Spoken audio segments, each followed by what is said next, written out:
अस्सलाम वालेकुम स्टूडेंट्स।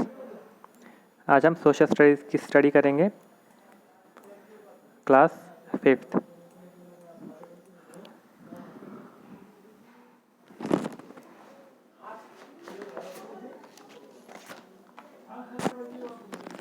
कौन सा लेसन चल रहा था हमारा? हमारे लेसन नंबर 1, 2 और 3 कंप्लीट कर चुके थे हमने। Rotation and revolution of earth, second physical features of the world and third one is climatic zones of the world. ये हमारा फर्स्ट यूनिट था, एक्सप्लोर आवर वर्ल्ड। उसके बाद वाला जो सेकंड यूनिट है, एक्सप्लोर द रीजन्स, इसे हम स्किप करेंगे। एक्सप्लोर द रीजन्स, ये जो लेसन्स है 1, 2, 3, 4 4 लेसन्स, ये इन्हें हम स्किप करके हमारा थर्ड यूनिट स्टार्ट करेंगे, एक्सप्लोर आवर इन्वायरमेंट। ये जो एक्सप्लोर द रीजन्स है, ये हम इस यूनिट के बाद कंप्लीट करेंगे।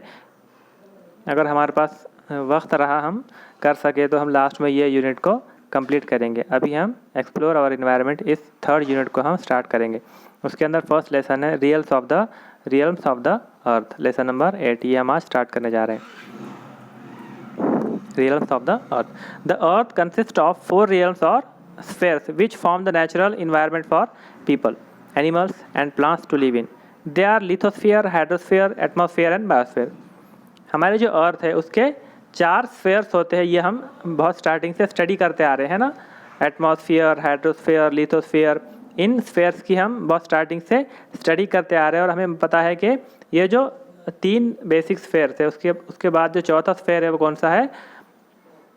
बायोस्फेयर है। बायोस्फेयर ये 4th स्फेयर है। इस तरह से अर्थ के 4 स्फेयर्स हैं। तो इन 4 स्फेयर्स को और क्या कहा जाता है? रियल्म्स ऑफ द अर्थ भी कहा जाता है। इन 4 स्फेयर्स से मिलकर हमारी अर्थ बनी हुई है। अब हम इन चारों स्फेयर्स की, इन चारों रियल्म्स ऑफ अर्थ की डिटेल में स्टडी करने जा रहे हैं। Now the first one is lithosphere. Lithosphere is the solid crust और the hard top part of the earth. ये क्या है लिथोस्फेयर? ये सॉलिड क्रस्ट है, यानी कि देखिए अर्थ जो है 2 चीज़ों से मिलकर बनी है। एक तो पानी है और एक तो लैंड है, वाटर है और लैंड है। तो जो लैंड वाली सरफेस है अर्थ की, वो कैसी रहती? वो हार्ड रहती है ना, हार्ड रहती, सख्त रहती वो। तो वो जो सरफेस है अर्थ की, जो हार्ड रहती, सख्त रहती, वो जो ज़मीन वाला पार्ट है, वो जो समंदर वाला पार्ट नहीं है, वो पार्ट को क्या कहते हैं? हम लिथोस्फेयर कहते हैं। इट इज़ सॉलिड क्रस्ट और the hard top part of the earth. Earth का जो सबसे ऊपर वाला पार्ट है और हार्ड है, उसे हम लिथोस्फेयर कहते हैं। यहाँ पर देखिए आप, ये है अर्थ के अलग अलग पार्ट्स। जब हम अर्थ को, उसका स्ट्रक्चर देखेंगे हम अर्थ का, तो हमें इतने पार्ट्स हमें नज़र आते हैं। सबसे पहले तो इनर कोर, यानी कि अर्थ का सबसे अंदर वाला पार्ट। और ये जो सबसे अंदर वाला पार्ट है अर्थ का, ये हमेशा लिक्विड फॉर्म में रहता। और ये लिक्विड फॉर्म में इसलिए नहीं रहता कि यहाँ पर पानी है, बल्कि इसलिए रहता क्योंकि यहाँ पर बहुत ज़्यादा हीट है, ये बहुत ज़्यादा गर्म रहता। तो इतनी ज़्यादा हीट की वजह से यहाँ पर जो भी मैटर्स है वो सब पिघल जाते, वो सॉलिड फॉर्म में नहीं रह सकते। इतनी ज़्यादा हीट की वजह से वो सब क्या हो जाते? पिघल जाते और पिघल कर लिक्विड बन जाते। इसलिए ये हमेशा लिक्विड फॉर्म में रहता। और इसे क्या कहते हैं? हम इनर कोर के नाम से जानते हैं। इनर कोर यानी कि सबसे अंदर वाली लेयर अर्थ की। उसके बाद आती है आउटर कोर, है ना। ये यहाँ पर जब इतनी हीट है, तो उतनी हीट के बाद वाला जो कोर रहेगा वो जाहिर सी बात है उसके मुकाबले में थोड़ा ठंडा रहेगा, लेकिन हीट यहाँ पर भी उसकी पहुँचने वाली है और ये भी अच्छा खासा गर्म कोर रहता। तो इसे कहते हैं आउटर कोर। पहले वाला इनर कोर सबसे अंदर वाला, उसके बाद वाला आउटर कोर, उसके बाद आता है मैंटल। ये उसकी थर्ड लेयर जो है अर्थ की, इसे मैंटल कहते हैं। और उसके बाद वाली जो लेयर है, सबसे ऊपर की लेयर अर्थ की, उसे क्या कहा जाता है? क्रस्ट कहा जाता है, या फिर हम उसे अर्थ क्रस्ट भी कहते हैं। ये क्रस्ट अर्थ के सबसे ऊपर वाली लेयर है, सबसे ऊपर वाली लेयर है। और यहीं पर हम रहते हैं, यहीं पर हम तमाम जो दरख्त, इंसान, जानवर, पहाड़, ये सब चीज़ें कहाँ पर रहती? अर्थ क्रस्ट के ऊपर रहती। It is made up of rocks and minerals and is covered with a thick layer of soil. अब इस पर क्या रहते? रॉक्स रहते हैं और मिनरल्स रहते हैं ना, चट्टाने, पहाड़ वगैरह इसके ऊपर रहते हैं। And covered with a thick layer of soil, और इसके ऊपर मिट्टी की एक मोटी परत जमी हुई रहती। हम देखते हैं दरख्त, पहाड़ वगैरह सब ये इसी अर्थ क्रस्ट पर पाए जाते हैं। और जो मिट्टी रहती, सॉइल रहती, वो सॉइल भी इसी अर्थ क्रस्ट पर पाई जाती। In Greek litho means stone. अब ये जो लिथोस्फेयर है, ये एक ग्रीक वर्ड है और ये 2 वर्ड से मिलकर बना हुआ है। फर्स्ट वर्ड क्या है? लिथो है। अब लिथो का मतलब क्या होता? लिथो मीन्स स्टोन और रॉक, यानी कि पत्थर या फिर चट्टान। एंड स्फायरा मीन्स स्फेयर और बॉल, और स्फायरा मीन्स क्या होता? स्फेयर या फिर बॉल के होते हैं। तो उससे ये दो वर्ड से मिलकर ये लिथोस्फेयर बना हुआ है। तो पत्थरों का बॉल है ना, पत्थरों का बॉल, स्टोन्स का बॉल, चट्टान का बॉल, उसे क्या कहेंगे हम? लिथोस्फेयर कहेंगे। यानी कि अर्थ पर मौजूद जितने भी सख्त चीज़ें हैं, ठोस चीज़ें हैं, पत्थर, चट्टान वगैरह, उन्हें हम लिथोस्फेयर कहेंगे। Lithosphere consist of 2 layers, the mantle and the core. अब लिथोस्फेयर के 2 लेयर्स रहते। फर्स्ट वन कौन सी है? मैंटल है, और सेकेंड वन कौन सी है? कोर है। The mantle forms the middle layer. अब मैंटल क्या करती? मिडल लेयर फॉर्म करती है ना। ये जो मिडल लेयर है ये क्या करती? मैंटल फॉर्म करती, इसे हम मैंटल कहते हैं। It is thicker than the crust but it is thinner than the core. अब ये मेंटल कैसी है? ये thicker than the crust, crust से बड़ी है लेकिन कोर से छोटी है। कोर के मुकाबले में कम चौड़ी है और क्रस्ट के मुकाबले में ज़्यादा चौड़ी है ये। It is found below the continents and under the oceans. और ये कहाँ पर पाई जाती? ये कंटिनेंट्स और जो ओशियंस रहते हैं उसके नीचे ये मेंटल लेयर पाई जाती है ना। ये सब हम कंटिनेंट्स देख रहे हैं, 7 कंटिनेंट्स है, 7 ओशियंस है, उन सब के नीचे यानी कि ज़मीन के सरफेस के नीचे ये लेयर पाई जाती। The earth gets hotter and the pressure increases as we go deeper and deeper. जब हम अर्थ के अंदर अंदर जाएंगे, है ना, देखिए आप, अर्थ के जब हम अंदर जाते हैं तो जैसा जैसा हम अर्थ के अंदर जाते जाएंगे तो पहली चीज़ तो हमारे ऊपर प्रेशर इंक्रीज होता, और दूसरी चीज़ क्या इंक्रीज होता? जो टेम्परेचर है वो इंक्रीज होता जाता है। देखिए आप, ज़मीन के एकदम सेंट्रल पार्ट में क्या है? पिघला हुआ लावा है ना, पिघला हुआ लावा है ये। तो जब हम इस ज़मीन के इस सेंटर के करीब जाते जाएंगे तो उसी तरह से टेम्परेचर क्या होते जाता? इंक्रीज होते जाता, टेम्परेचर बढ़ता जाता जैसे जैसे जैसे हम ज़मीन के अंदर जाएंगे। तो दो चीज़ें बढ़ती, टेम्परेचर के साथ प्रेशर भी इंक्रीज होता जाता। The outer core and the inner core are the 2 parts of the core. और कोर के 2 पार्ट्स रहते हैं, एक तो आउटर कोर है और एक तो इनर कोर है। इस तरह से इस कोर के 2 पार्ट्स रहते हैं। कोर यानी कि समझिए आप, ये जो ऊपर वाली लेयर है, अर्थ की सबसे ऊपर वाली लेयर है, उसे हम कोर कहते हैं। तो इस कोर के 2 पार्ट्स रहते हैं, एक तो आउटर लेयर और एक तो inner layer. The inner core is solid and the outer core is liquid. Inner core कैसा रहता? सॉलिड रहता, सॉलिड फॉर्म में रहता, और आउटर कोर कैसे फॉर्म में रहता?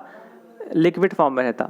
सॉरी, देखिए आप, एक कोर जो है तो इसे कहेंगे, ये जो एकदम सेंट्रल पार्ट है अर्थ का उसे हम कोर कहेंगे, और ये जो ऊपर वाला पार्ट है ये क्रस्ट है, और ये जो कोर है इसके अंदर 2 पार्ट्स रहते हैं, इनर कोर और आउटर कोर। तो जो इनर कोर है वो हमेशा लिक्विड फॉर्म में रहता है, और इसलिए रहता है कि यहाँ पर बहुत ज़्यादा हीट रहती, उस हीट की वजह से तमाम चीज़ें पिघल जाती और ये लिक्विड फॉर्म में रहता। और जो आउटर कोर है, ये आउटर कोर नज़र आ रही है हमें, इनर कोर के बाद वाली कोर, तो ये आउटर कोर कैसे रहती? सॉलिड फॉर्म में रहती। यहाँ पर भी हीट रहती लेकिन उतनी ज़्यादा नहीं रहती कि चीज़ें पिघल जाए। तो यहाँ पर हीट थोड़ी कम रहती, इसलिए चीज़ें सॉलिड फॉर्म में रहती, और इनर कोर में लिक्विड फॉर्म में रहती। All the natural resources are found in the lithosphere. और जितने भी नेचुरल रिसोर्सेस है अर्थ के वो लिथोस्फेयर में पाए जाते हैं।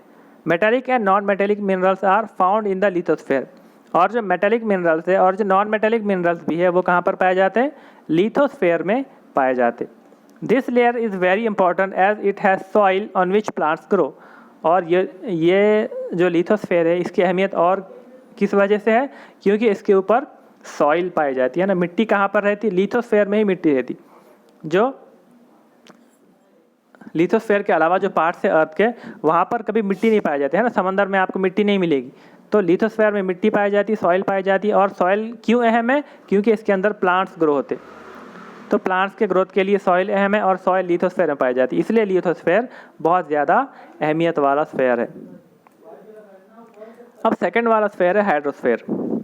Hydrosphere is of utmost importance for the existence of life on earth, है ना। हाइड्रोस्फेयर भी ज़मीन के ऊपर ज़िंदगी के क़ायम रहने के लिए बहुत अहम है। अब क्यों अहम है हम समझ सकते हैं ना। हाइड्रोस्फेयर यानी कि जितना पानी वाला पार्ट है अर्थ का उसे हम हाइड्रोस्फेयर कहते हैं। जिस तरह से हम लिथोस्फेयर यानी कि खुश्की वाले पार्ट को कहते हैं, ज़मीन का जितना खुश्की वाला पार्ट है, सूखा पार्ट है, उसे हम लिथोस्फीयर कहते हैं। उसी तरह से ज़मीन का जितना पानी वाला पार्ट है, पानी वाला हिस्सा है जहाँ पर ओशियंस वगैरह रहते हैं, उसे हम हाइड्रोस्फीयर कहते हैं। तो हाइड्रोस्फीयर ज़मीन के ऊपर लाइफ के एग्जिस्टेंस के लिए बहुत ही अहम है। Hydro means water. अब हाइड्रो किसे कहते हैं? हाइड्रो का मतलब होता है वाटर, पानी। Life exists on earth because of the presence of water. और ये बात तो हम जानते ही हैं कि ज़मीन के ऊपर लाइफ क्यों एग्जिस्ट करती, क्योंकि ज़मीन के ऊपर पानी मौजूद है, इसीलिए ज़मीन के ऊपर लाइफ एग्जिस्ट करती, ज़िंदगी मौजूद है। इसका रीज़न पानी ही है। About 71% of the Earth's surface is covered with water and 29% of the Earth's surface is land. और ज़मीन के ऊपर पानी कितने परसेंट है? ज़मीन का जो टोटल एरिया है उस एरिया का 71% ज़मीन पर पानी पाया जाता और 29% जो है वो बाकी का सूखा इलाका रहता। तो देखिए आप, ज़मीन के ऊपर इतना ज़्यादा पानी मौजूद है, 71%, यानी कि ज़मीन का ज़्यादातर पार्ट, आधे से भी बहुत ज़्यादा पार्ट ज़मीन के ऊपर सिर्फ पानी ही है। The earth's water bodies include both sea water and fresh water. Sea and ocean water is salty. The earth water bodies include both sea water and fresh water. अब जो अर्थ के ऊपर वाटर बॉडीज़ है उसके अंदर दो तरह के पानी पाए जाते हैं। हमारी ज़मीन के ऊपर दो तरह के पानी पाए जाते हैं, दो नमूने के पानी पाए जाते हैं बेसिकली। एक है सी वाटर, समंदर का पानी।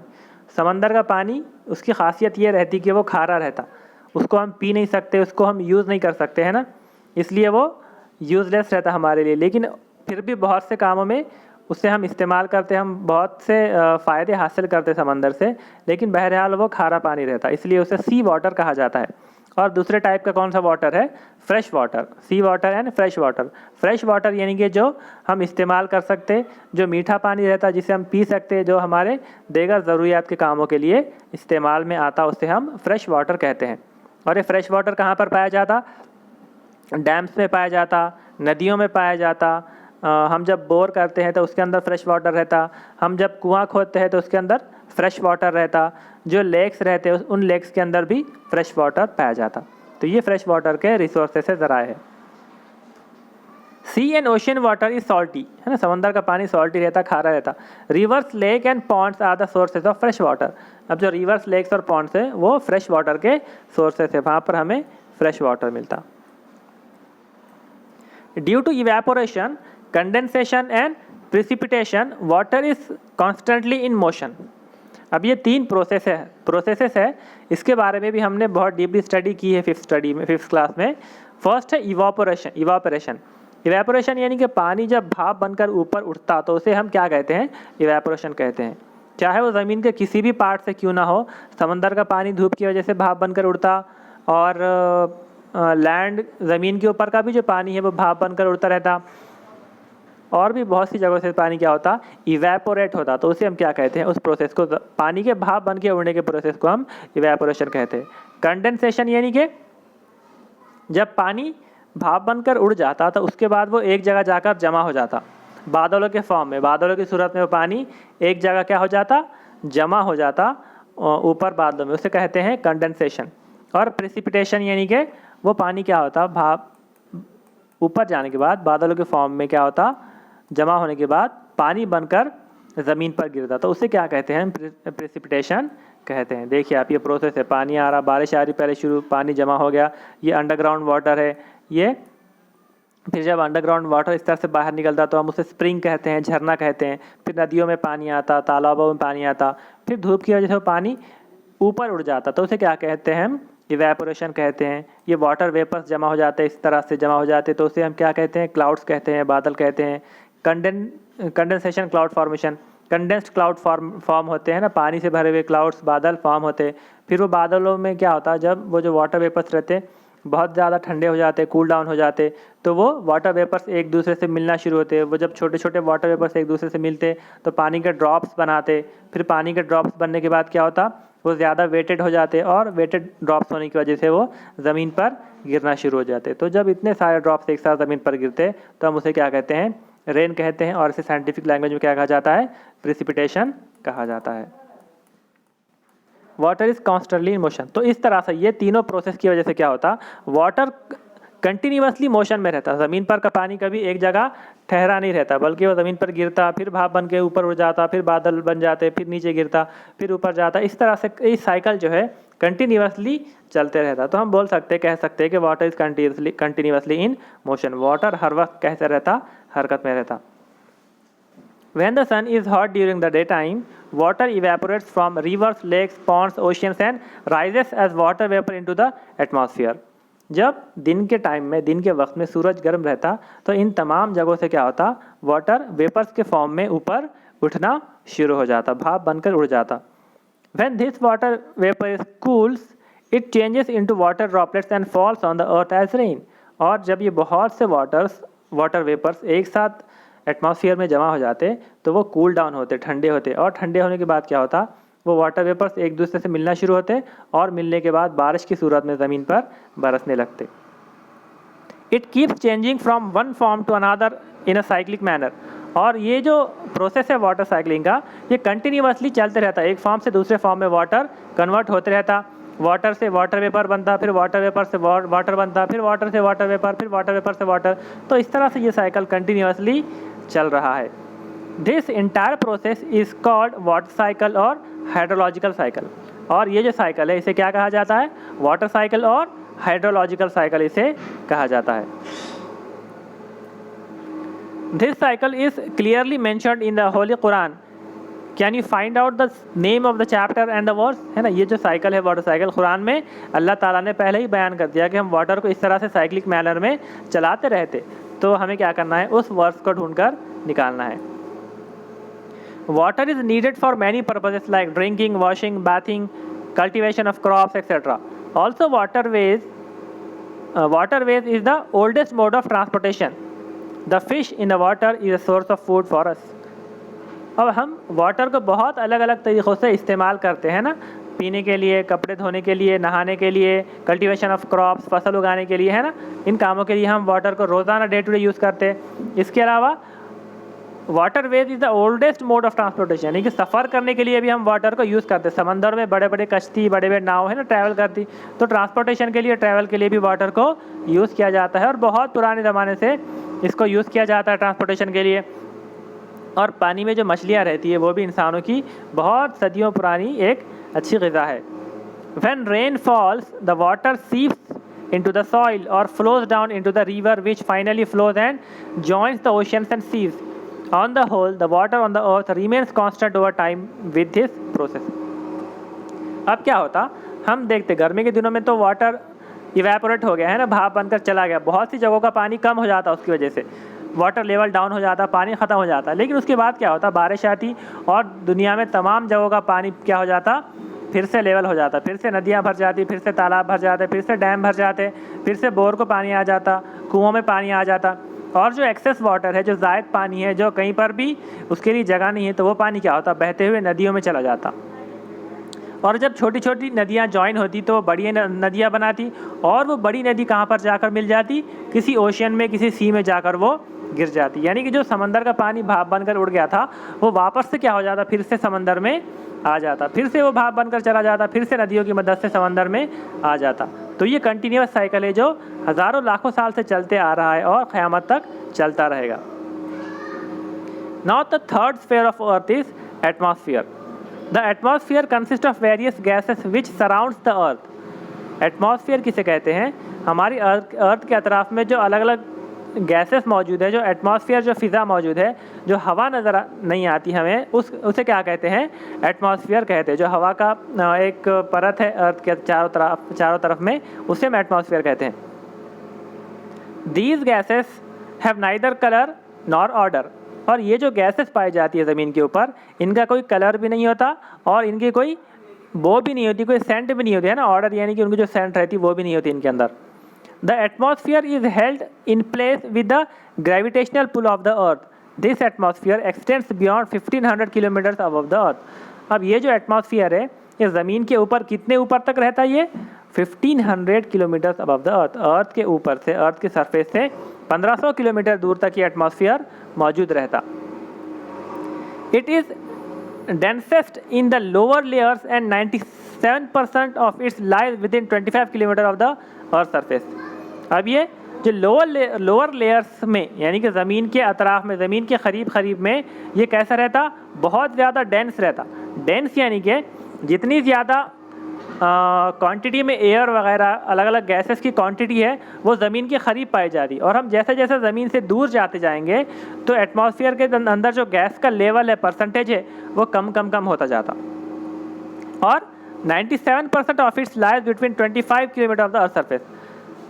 ज़मीन के ऊपर अगर हम 25 किलोमीटर तक जाएं तो उतने 25 किलोमीटर तक के एरिया में तकरीबन 97% एयर मौजूद रहती, और 25 किलोमीटर के ऊपर जाएंगे हम 1500 किलोमीटर तक तो उतने एरिया में, उतने बड़े एरिया में सिर्फ 3% गैसेस मौजूद रहती।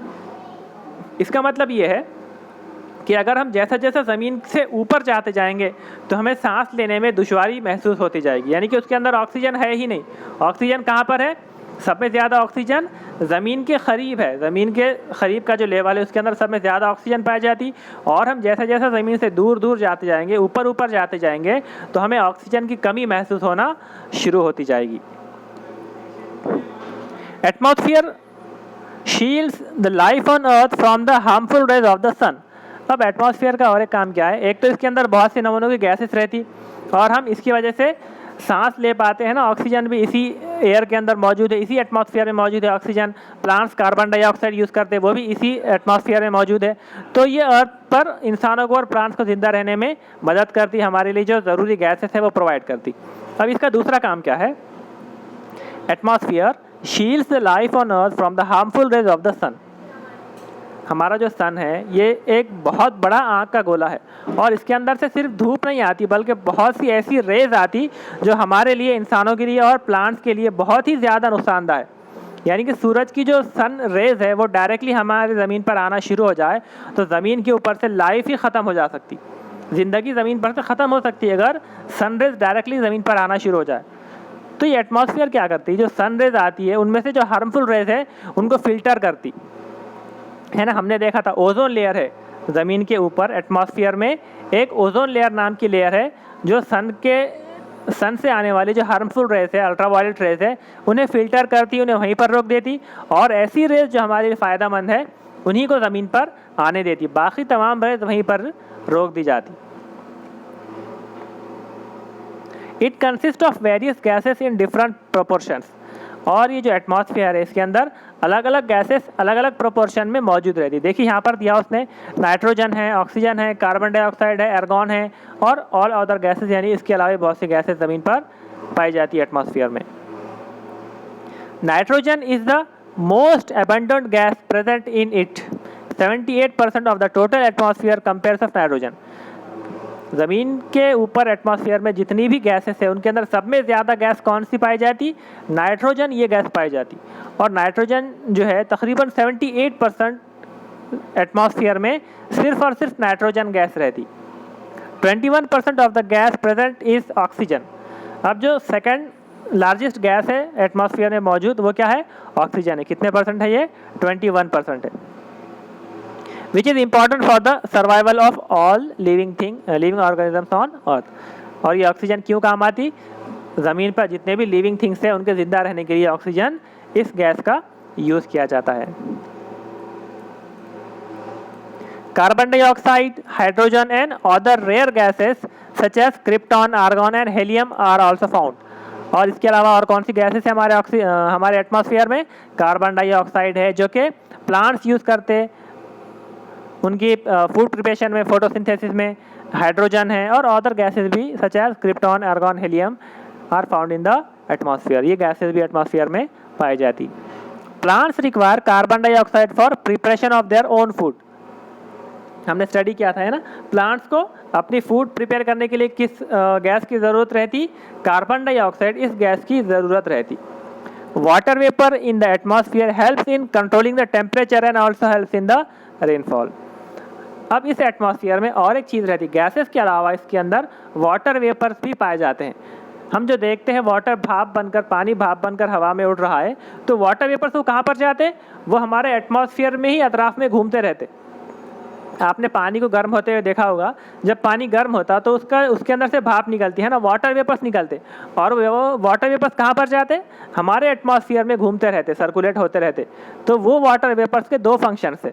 वो वाटर वेपर्स पहले तो हमारे टेम्परेचर को मेंटेन करते, हमारे जो अर्थ के ऊपर टेम्परेचर है उसको मेंटेन करने में मदद करते हैं ना। पानी की वजह से टेम्परेचर कम होता, जानते होंगे आप सब लोग, पानी टेम्परेचर को कम करता।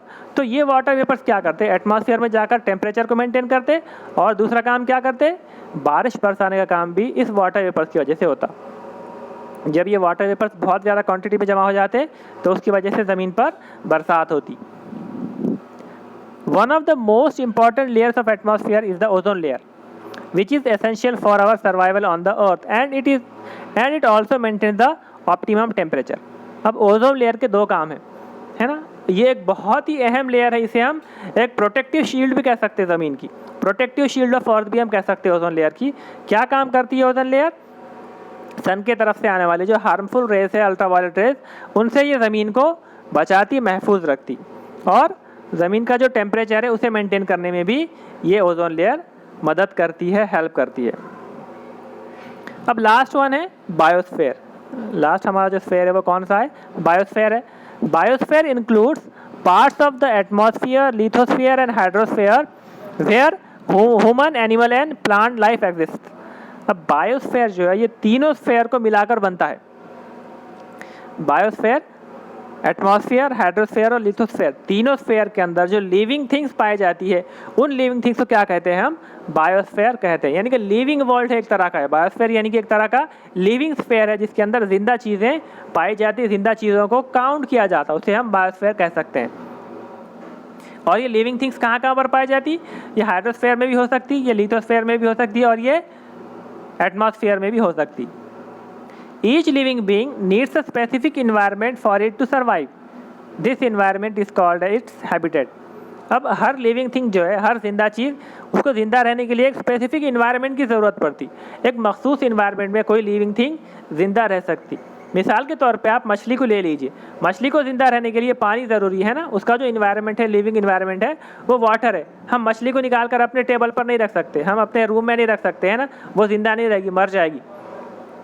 इसी तरह से एक कैट है, एक बिल्ली है जो हमारे पास रहती, हम उस कैट को हमारे रूम में रख सकते, घर में रख सकते।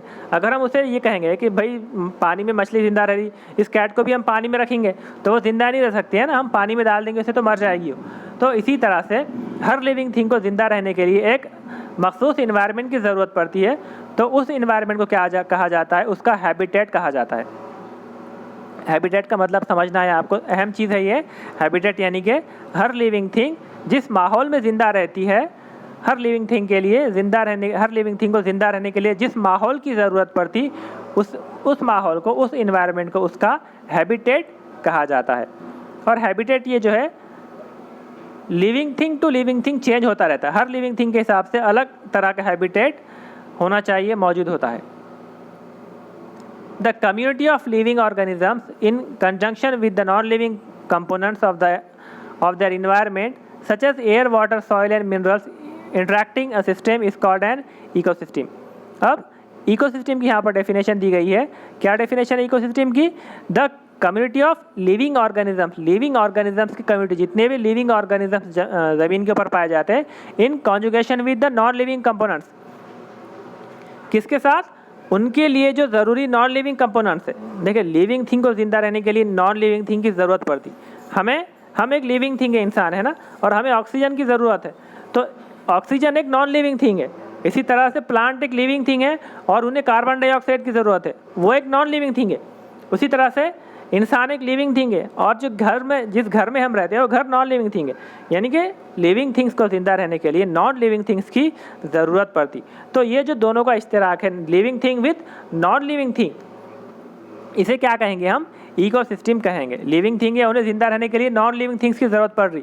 इंसानों को सॉइल की ज़रूरत है, मिट्टी की ज़रूरत है, घर की ज़रूरत है ना, दरख्तों की ज़रूरत है, वाटर की ज़रूरत है, एयर की ज़रूरत है। तो इस तरह से लिविंग थिंग को नॉन लिविंग थिंग की ज़रूरत होती है, बहुत शदीद ज़रूरत होती है। तो ये दोनों लिविंग और नॉन लिविंग थिंग से मिलकर जो सिस्टम बनता है उसे क्या कहते हैं हम? इकोसिस्टम कहते हैं। In an ecosystem if one factor is change then the entire system gets affected.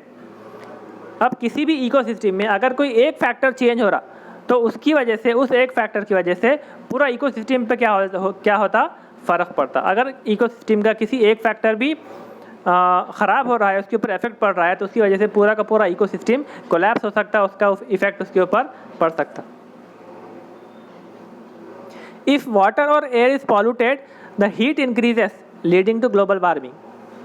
अगर वाटर या एयर पॉल्यूट हो जा रहा है, यानी कि ख़राब हो जा रहा, पॉल्यूशन हो रहा, वाटर पॉल्यूशन हो रहा, एयर पॉल्यूशन हो रहा, तो उसकी वजह से क्या होता, हीट इंक्रीज होती। हमारा जो एटमॉस्फेयर है, इन्वायरमेंट है, उसकी वजह से उसकी हीट इंक्रीज होती है वाटर पॉल्यूशन की वजह से या एयर पॉल्यूशन की वजह से। एयर में बहुत ज़्यादा धुआं मिलने की वजह से, कार्बन डाइऑक्साइड मिक्स होने की वजह से, गाड़ियों का धुआं, फैक्ट्रियों का धुआं मिक्स होने की वजह से क्या होता, एयर पॉल्यूशन होता, एयर ख़राब हो जाती। और इस एयर पॉल्यूशन की वजह से क्या होता, हीट इंक्रीज होती, हीट बढ़ना शुरू हो जाती और उसकी वजह से ग्लोबल वार्मिंग का खतरा रहता, यानी कि पूरी दुनिया की हीट जो है तो इंक्रीज होती। All the things that are necessary for life such as heat, water, air, food, habitat etcetera are found in this realm. और जो भी ज़रूरी चीज़ें हैं ज़िंदा रहने के लिए, ज़िंदा चीज़ों के लिए जो भी ज़रूरी चीज़ें हैं हीट है, वाटर है, एयर, फूड, हैबिटेट, ये सब कहाँ पर पाई जाती, इस बायोस्फीयर में पाई जाती। Therefore this realm is called as the realm of life. इसीलिए इस रियल्म को क्या कहते हैं हम, इस बायोस्फीयर को रियल्म ऑफ लाइफ भी कहा जाता है। ये जो फोर्थ रियल्म ऑफ अर्थ है बायोस्फीयर, इस बायोस्फीयर को रियल्म ऑफ लाइफ भी कहा जाता है। This is the most vital layer that makes living on earth possible. और ये मोस्ट वाइटल यानी कि बहुत अहम लेयर है, बहुत अहम स्फीयर है जो क्या करता, अर्थ के ऊपर लाइफ को पॉसिबल बनाता, मुमकिन बनाता। Similarly wherever good we do comes back to us in some way or the other, always do good and help others, है ना। सिमिलर इसी तरह से क्या है, whatever good we do यानी कि जो भी काम अच्छा हम करेंगे वो वापस हमारी ही तरफ पलट कर आता है। यानी कि हम जितने अच्छे काम करते हैं दुनिया में, इसका मतलब ये नहीं होता कि हम दूसरों की ही मदद कर रहे, बल्कि वो गुड डीड्स जो है हमारी तरफ पलट कर आती, वापस उन गुड डीड्स का नतीजा हमें अच्छा मिलता है इसी दुनिया में। तो ये लेसन हमारे यहाँ पर ख़त्म हुआ। कुछ वर्ड्स हैं यहाँ पर देखेंगे हम, रियल्म्स यानी कि स्फीयर्स देखा हमने, नाइट्रोजन एक गैस है, और इकोसिस्टम की डेफिनेशन क्या हो सकती, all living beings living together in a particular area, उसे हम इकोसिस्टम कहते हैं। यानी कि तमाम लिविंग थिंग्स किसी एक एरिया में जब रहती है तो उसे हम इकोसिस्टम उसका कहते हैं। कुछ अहम पॉइंट्स यहाँ पर, the 4 realms of the earth are the lithosphere, hydrosphere, atmosphere and biosphere. Earth के ये 4 रियल्म्स होते हैं, स्फीयर्स होते हैं, इन्हें हमने याद रखना है, बहुत अहम है ये। Biosphere is the realm of life. Biosphere को क्या कहा जाता है, रियल्म ऑफ लाइफ कहा जाता है, और इसलिए कहा जाता है क्योंकि उसके अंदर ज़िंदगी पाई जाती है, ज़िंदा चीज़ें पाई जाती है। It has all the things necessary for life. इसके अंदर ज़िंदगी के लिए तमाम ज़रूरी चीज़ें मौजूद रहती। Ecosystem is the specific environment of an organism which consist of both biotic and abiotic components. अब इकोसिस्टम किसे कहेंगे हम, एक मखसूस इन्वायरमेंट है ज़िंदा चीज़ों का ज़िंदा रहने के लिए, जिसके अंदर लिविंग थिंग्स भी पाई जाती है और नॉन लिविंग थिंग्स भी पाई जाती है ना। इकोसिस्टम यानी कि लिविंग थिंग्स के लिए ऐसा मखसूस इन्वायरमेंट, ऐसा स्पेशल इन्वायरमेंट जिसके अंदर नॉन लिविंग थिंग्स भी मौजूद है, उसे हम इकोसिस्टम कहते हैं। तो हमारा लेसन यहाँ पर ख़त्म हुआ। अगले लेक्चर में इंशाल्लाह हम इससे क्वेश्चन आंसर सॉल्व करेंगे। इस लेसन को समझिए, बार बार इस वीडियो को देखिए।